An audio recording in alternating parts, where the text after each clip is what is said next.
마태복음 15장 29절로 16장 4절까지 말씀 교독하도록 하겠습니다. 예수께서 거기서 떠나사 갈릴리 호숫가에 이르러 산에 올라가 거기 앉으시니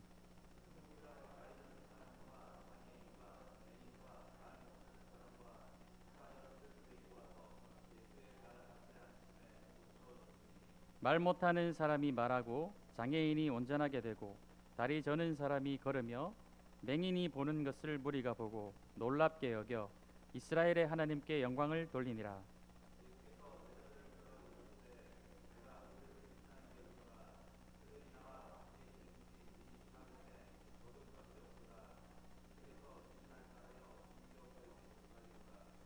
제자들이 이르러 광야에 있어 우리가 어디서 이런 무리가 배부를 만큼 떡을 얻으리이까.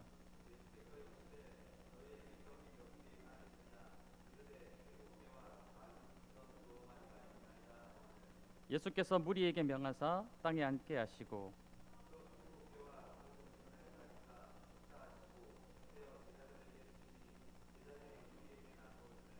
다 배불리 먹고 남은 조각을 7광주리에 차게 거두었으며 예수께서 무리를 흩어 보내시고 배에 오르사 마가단 지경으로 가시니라.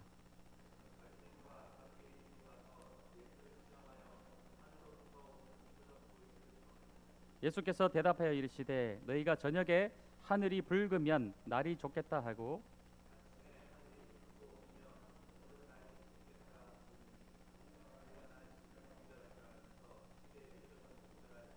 함께 하겠습니다. 악하고 음란한 세대가 표적을 구하나 요나의 표적밖에는 보여줄 표적이 없느니라 하시고 그들을 떠나 가시니라. 아멘.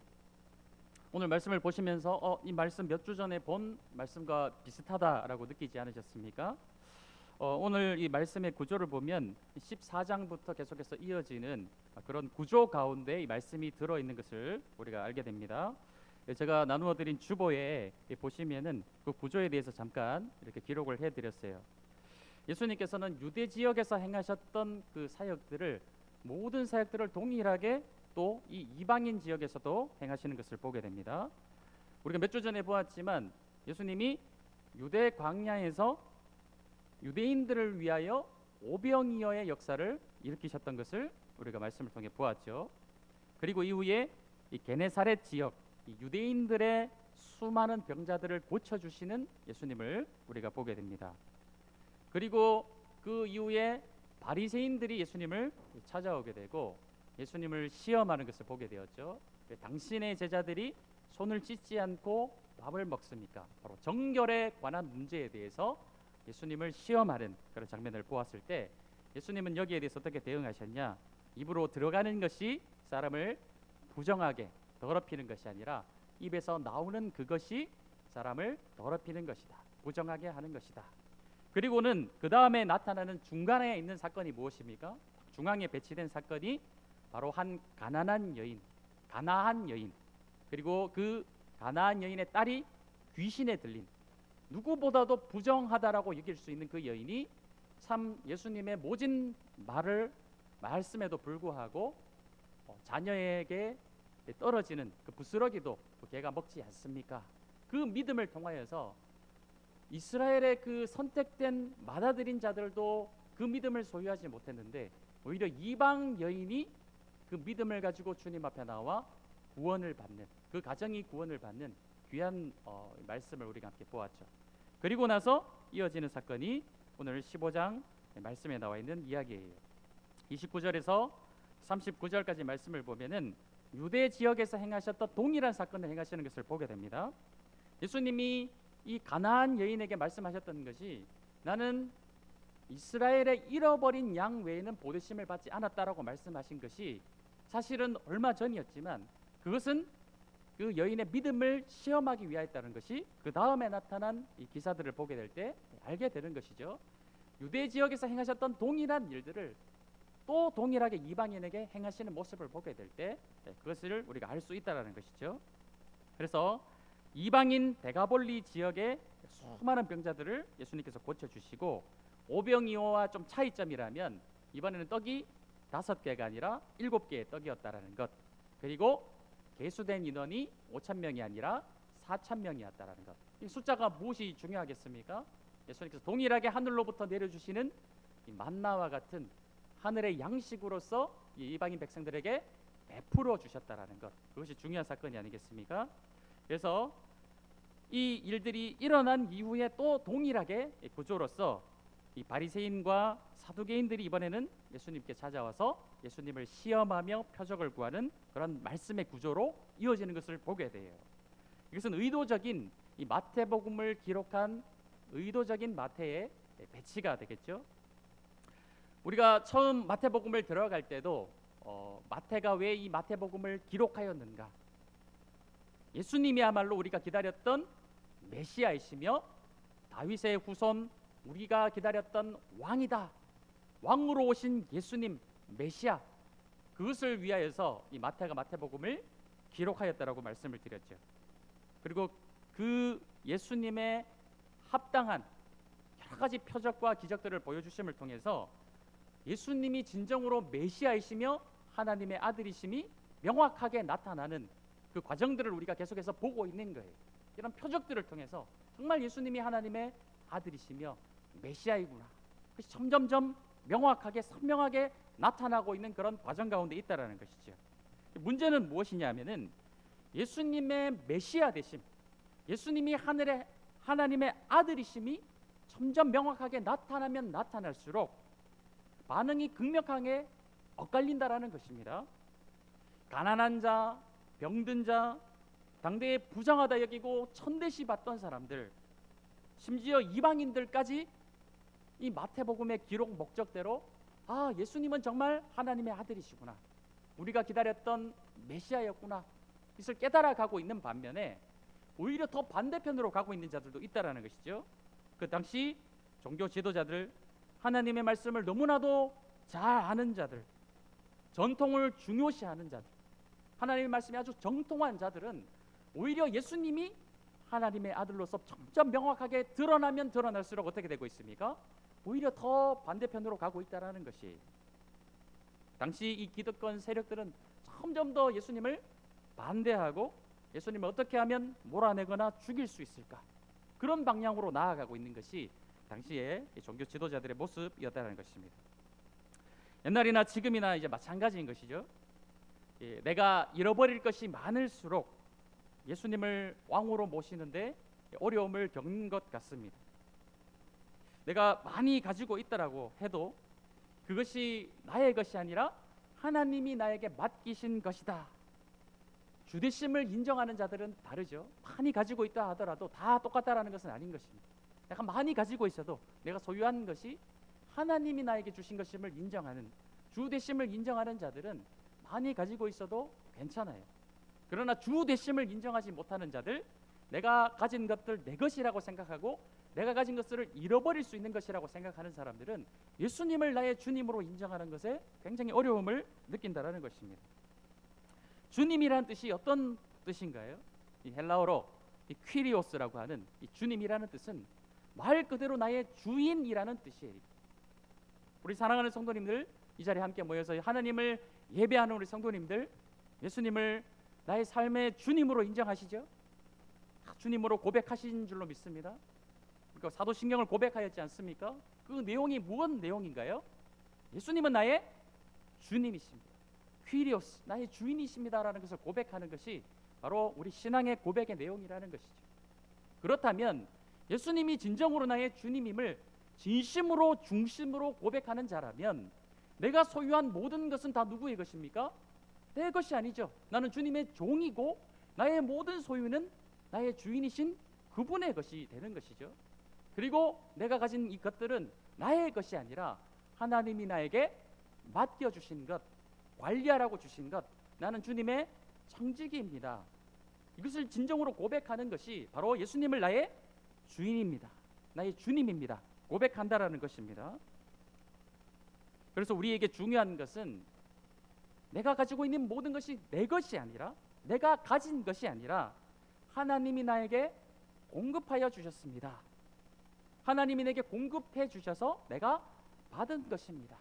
이것을 고백하는 것이 예수님을 나의 주인으로 고백하는 신앙이라는 것이죠. 그리고 더 중요한 것은 무엇일까요? 하나님이 나에게 맡겨주신 것을, 이것들을 어떻게 사용하느냐.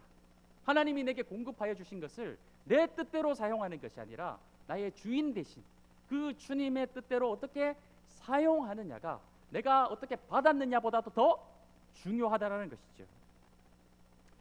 제가 새로운 교회에 와서 우리 성도님들을 보면서 참 감사한 제목이 있습니다. 그것이 무엇이냐면은 알게 모르게 어려운 분들을 참 많이 돕는 손길들이 있고, 또 후배들을 섬기고 먹이고, 또 재정이 아니더라도 여러 가지 모습으로 이 교회를 섬기고 이웃들을 돕는 이런 모습들을 보면서 참 우리 새로운 교회가 정말 귀한 교회이구나, 귀한 교회 성도들과 함께 목회를 하고 있구나, 늘 사실은 감사하고 있어요. 이 사람이 알아주거나 인정해 주지 않더라도 그냥 자신의 자리에서 꾸준하게 그 일들을 충성되게 감당하시는 모습들을 보면서 이것은 사람이 인정해 줄 것이 아니라 하나님이 알아주시고 하나님이 인정해 주신다라는 것을 우리 성도님들이 잘 알고 계시는구나. 하나님은 우리의 머리카락까지 세신 바 되신 하나님이 아니겠습니까? 우리 중심을 바라보시면서 누가 알아주지 않더라도 하나님이 알아주신다면, 그러니까 기꺼이 하나님을 향한 또 이웃을 향한 사랑을 실천하고 섬기겠습니다. 이 마음과 자세가 끝까지 변하지 아니하시는 우리 성도님들이 되셨으면 좋겠어요.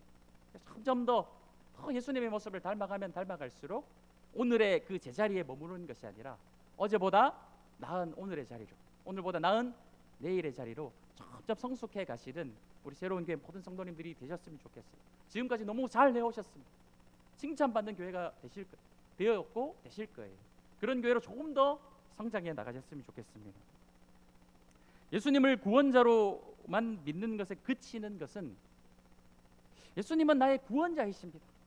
이 죄 많은 세상 가운데서 나를 불쌍히 여기시고 나를 구원해 주셨습니다. 이것도 참 너무나도 귀한 신앙이에요.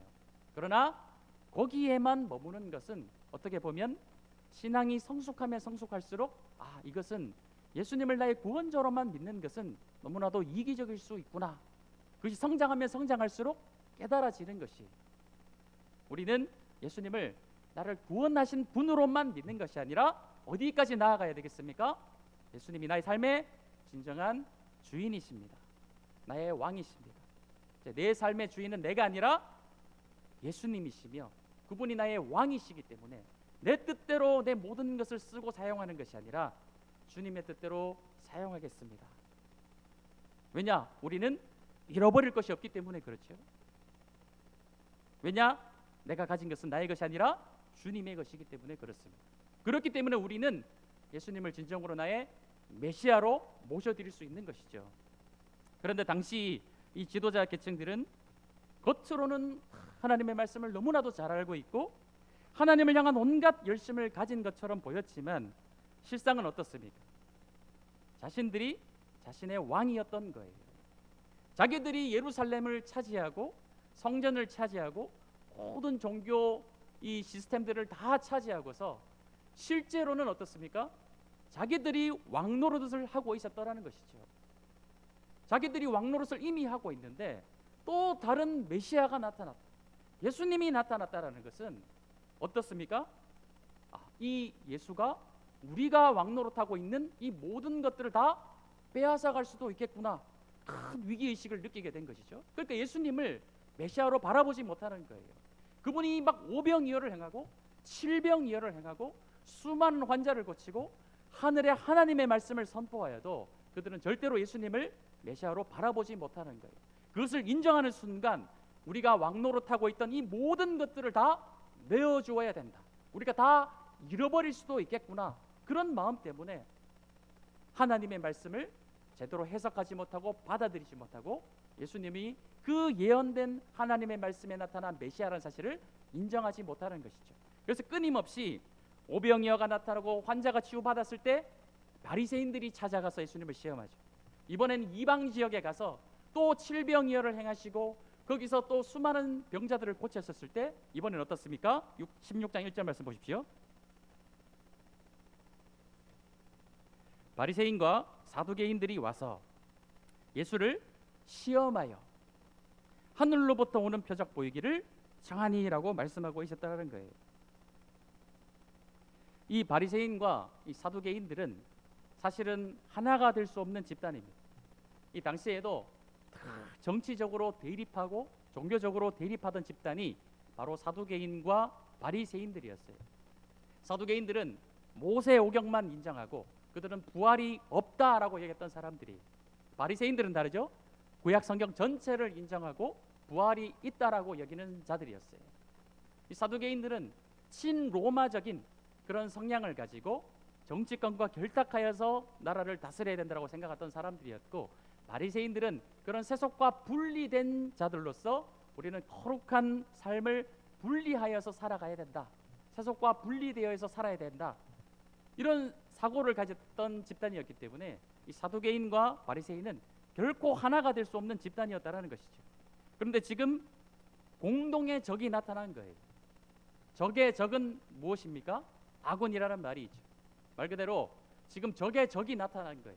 그러니까 바리새인과 사두개인이 하나가 되어서 예수님을 찾아와서 예수님을 시험하고 있다는 것입니다.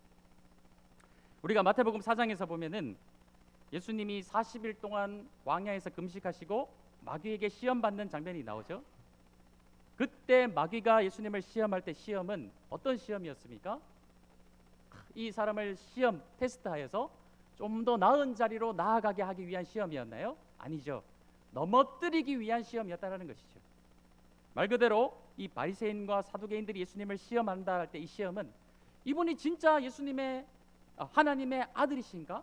정말 이분이 우리의 메시아이신가? 그것을 시험하려는 것이 아니라 예수님을 어떻게 하면 넘어뜨릴 수 있을까? 어떻게 하면 메시아인 것을 부정하게 만들 수 있을까? 그런 시험을 가지고 나왔다라는 거예요. 그러니까 이들이 지금 어떤 일을 하고 있는 것이죠? 마치 사탄이 예수님을 시험했던 그 시험과 같이 사탄의 일을 감당하고 있는 것이 바로 하나님을 섬긴다고 겉으로는 하는 자들의 행함이었다라는 거예요. 어떻게 하면 예수님을 부정할 수 있을까? 우리가 악한 일에는 절대로 하나가 되지 말아야 됩니다. 실제 우리 삶에서 실제적으로 참 빠지기 쉬운 함정이 무엇인가요? 우리가 막 이런 성경에 나와 있는 뭐 예수님을 우리가 시험을 하겠습니까? 누구를 막 우리가 그렇게 막 넘어뜨리려 하겠습니까? 그런 건 말고요. 실제로 우리가 우리 삶에서 이 말씀을 적용했을 때 우리가 넘어지기 쉬운 함정이 무엇일까요? 그리고 악한 일에는 하나가 되시면 안 된다라는 거예요. 누군가 찾아와서 저 사람 때문에 내가 너무 힘들다 이야기하고 싶죠. 누구 다 그럴 수 있습니다. 우리는 누군가와 감정을 공유함을 통해서 내가 이제 위로를 얻을 수 있기 때문에 나 친한 사람에게 속상한 일, 누구 때문에 힘들었던 일 이런 거 나눌 수 있어요. 그러면 들어주는 사람 입장에서 어떻게 해야 될까요? 맞장구 치면서 같이 비판하고 비난하고 정죄하고 그렇게 하면 안 된다라는 것이죠. 성숙한 사람일수록 들어주고 위로해주는 선에서 끝내야지 같이 맞장구를 치면서 한 사람을 정죄하고 비난하게 된다면 악한 일에 동참하게 되는 일이 된다라는 것이죠. 그래서 우리가 들어주고 위로해주고 바른 길로 인도해주는 성숙한 신앙인이 되어야 되지, 같이 맞장구 침을 통해서 악한 길로 같이 인도가 되어지는 일이 사실은 우리 삶의 실제적인 일이라는 것입니다. 지금 사두개인과 바리새인이 서로 너무 다른 집단임에도 불구하고 예수님을 넘어뜨리는 일에는 하나가 되는 모습을 보게 될 때 이런 일들이 누구의 역사인가? 사탄의 역사라는 것이죠. 그런 일들을 따라가지 않으시는 성도님이 되시기 바랍니다. 예수님이 표적을 행하신 이유는 무엇이냐? 뿐만 아니라 성경에 수많은 표적들이 나타나지 않습니까? 예수님이 표적을 행하실 때는 크게 두 가지 이유가 있어요. 예수님의 말씀하신 그 내용들이 정말로 진실하며 신뢰성이 있음을, 하나님께로부터 온 능력임을 입증하시기 위해서 표적을 행하셨습니다. 또 이 표적은 하나님의 능력 자체임을 나타내시기 위해서 이 표적을 행하셨다는 거예요. 그래서 예수님이 어떤 표적을 행하실 때는 정말로 필요할 때, 정말 하나님의 아들이심을 나타내셔야 되는 그런 순간에만 이런 표적들을 행하셨다라는 거예요. 근데 지금 바리새인과 사두개인들이 예수님께 요청하는 것이 무엇입니까? 뭐 묘기를 보여보라는 거예요. 묘기. 네가 진짜 하나님의 아들이 맞냐? 그러면 묘기를 한번 보여봐라. 그렇게 지금 요청하고 있다는 거예요. 우리가 16장 1절 말씀을 다시 한번 보겠습니다. 자, 예수를 시험하여 하늘로부터 오는 표적 보이기를 청하니라고 말씀하고 있죠. 마태복음에서는 이 하나님이라는 표현이 잘 등장하지 않아요. 왜 그럴까요? 유대인들은 차마 자신의 입으로 하나님이라는 단어를 입에 담을 수 없습니다. 그래서 마태복음에 보면은 하나님 나라라는 표현이 등장하지 않아요. 대신에 등장하는 표현이 무엇이죠? 하늘나라, 천국이라는 표현이 등장한다라는 거예요. 감히 우리의 부정한 입술로 하나님을 하나님으로 입에 담을 수 없어서 그것을 대신하여 쓰는 단어가 무엇이냐? 바로 하늘이라는 단어예요. 하늘. 그러니까 16장 1절 말씀에 나오는 하늘로부터 오는 표적을 보여라는 것은 무슨 뜻이겠습니까? 하나님으로부터 오는 표적을 보이라는 거예요. 예수님께 그걸 요청하고 있는 거예요. 네가 진짜 하나님의 아들 맞냐? 그러면 하나님으로부터 오는 능력을 보여봐라. 그렇게 요청을 하는 것이죠. 그때 예수님의 대답은 무엇입니까? 2절 말씀 보십시오. 예수께서 대답하여 이르시되 너희가 저녁에 하늘이 붉으면 날이 좋겠다 하고 아침에 하늘이 붉고 흐리면 오늘은 날이 굳겠다 하니 너희가 날씨는 분별할 줄 알면서 시대의 표적은 분별할 수 없느냐 말씀하고 계시죠. 자, 예수님이 말씀하신 이 하늘은 어떤 의미일까요? 지금 사두개인과 바리새인들은 하늘, 하나님을 입에 담을 수 없어서 하나님으로부터 오는 표적을 보여라. 그걸 하늘로 표현하고 있어요. 예수님은 하늘이 붉으면, 하늘이 붉고 흐리면 이렇게 표현하고 계시죠. 예수님이 말씀하신 이 하늘은 어떤 하늘일까요? 중의적인 표현이 들어가 있는 것이에요. 너희가 겉으로 드러난, 너희가 하나님을 너무나도 잘 안다고 하고 그렇게 하늘을 바라보지만 정작 그들은 하나님을 바라보지 못하는 거예요. 자연 현상에 나타난 것에만 국한되어서 그들이 판단하는 거기까지가 너희들의 한계다라는 것이죠. 너희가 늘 하나님을 바라보지만 진짜 하나님은 바라보지 못하고 그저 겉으로 드러난 하늘만 바라보면서 날씨가 이렇구나 저렇구나 판단할 수밖에 없는 것이 그 당시 종교 지도자들의 한계다. 그들이 너무나도 하나님의 말씀을 잘 알고 자기들이 하나님에 대해서 정통하다라고 말하지만 정작 그들은 수박 겉핥기식으로 그냥 겉으로 드러난 자연현상 정도만 판단하는 자들인 거예요. 그러니까 예수님이 오병이어를 행하고 수많은 병자들을 고치고 산상수훈과 같은 하나님의 말씀으로 율법을 다 해석해 내셔도 그들에게는 그냥 겉으로 보이는 하늘의 모습만 보이는 것이죠. 환자가 나았구나. 어쩌면 저런 그냥 오병이어와 같은 역사도 나타날 수 있구나. 그건 다른 사람도 할 수 있는 것이 아닐까? 그것이 정말 하나님의 진정한 능력일까? 그러니까 오늘 찾아와서 또 다른 정말 당신이 하나님의 아들이라면 우리에게 하나님의 능력을 보여라. 묘기 선보이듯이 한번 보여봐라. 시험하고 있는 이 바리새인들과 사두개인들이 그런 한계의 모습을 보여준다는 것에 대해서 예수님은 이런 언어 유희로서 중의적인 표현을 쓰시면서 말씀하고 계시다는 것이죠. 그리고 4절 말씀에서 이렇게 말씀하십니다. 악하고 음란한 세대가 표적을 구하나 요나의 표적밖에는 보여줄 표적이 없느니라. 이미 12장 말씀에서 바리새인들에게 요나의 표적밖에는 보여줄 것이 없다라고 말씀하셨죠. 또다시 동일하게 말씀하십니다. 요나의 표적이 무엇입니까? 물고기 뱃속에 들어가서 3일간 있는다라는 것은 그 누구도 물고기 뱃속에서 3일간 살 수 없어요. 그건 죽는 것을 의미하는 거예요. 하나님의 특별한 은혜로 요나가 물고기 뱃속에서 3일간 살았던 것이지 일반적인 상황에서는 물고기 뱃속에서는 다 죽는 것이에요. 요나의 표적은 죽었다라는 것을 의미하는 것입니다. 그리고 3일 만에 다시 살아나실 것에 대해서 말씀하시는 거예요. 너희들에게 무엇을 더 보여줘봤자 오병이어보다도 더 큰 기적이 어디 있겠습니까?